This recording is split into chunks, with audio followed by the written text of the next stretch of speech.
life has definitely changed, and for Canadians, I think that there was always interest, but I think that they are now ready to take action. Either they're fed up, or their business was shut down, or they just want options, and options require action. And Canadians by nature are conservative, and we tend to stand back and wait and wait and wait and wait. But now people are starting to be like, okay, I don't want to deal with another winter like this. I don't, so they want to get the process going. And Fadi is right. The backlog at the consulate is bad. However, Fadi, a colleague of mine who I work with, had an appointment scheduled from last year. It was scheduled for August, and he just moved it up. It's actually next week, June 10th. So things are starting to move, and you just have to stay on top of it. But again, like Fadi said, if we don't start and get you in the queue, you've got nothing to stay on top of because there's no application pending. So a lot of people are doing the change of status in the US, and it does give you that premium processing, and it gives you status.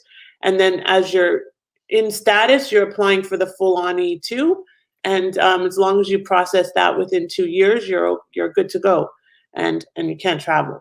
I'm not sure about cruises, because cruises don't necessarily count as going out of the country, but I'm not sure. So we'd have to check into that. Maybe stick to Hawaii.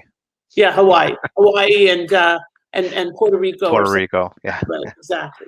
Not such bad places, but so yeah, there's definitely a lot of activity from real estate investors.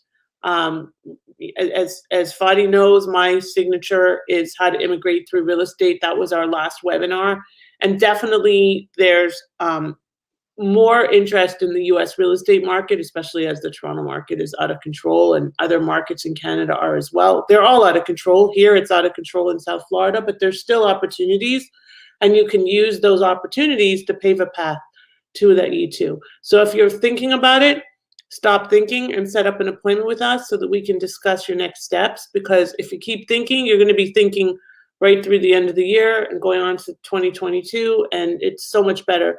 Another thing, Fadi, that probably we could talk about is the E-2 does not require you to actually live in the US. You don't have a residency requirement.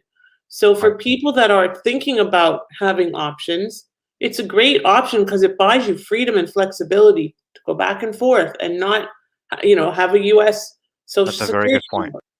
Yeah. So I've actually, this question normally comes up quite frequently. The question is, when I get my E-2 approved, when do I have to move to the US? Yeah. And the answer is you don't have to. You don't. Right? So you can, it is a good sort of visa to have just in case. Like an insurance policy. Right. Right. And from the past, even though the borders, for example, were closed, except for essential travelers, having an E-2 business in the U.S. and having an E-2 visa, well, that qualifies for essential travel, right? Yeah. I didn't have anybody that ran into problems Nope. going to the U.S. having already an E-2 visa. That's right. Right. 100%.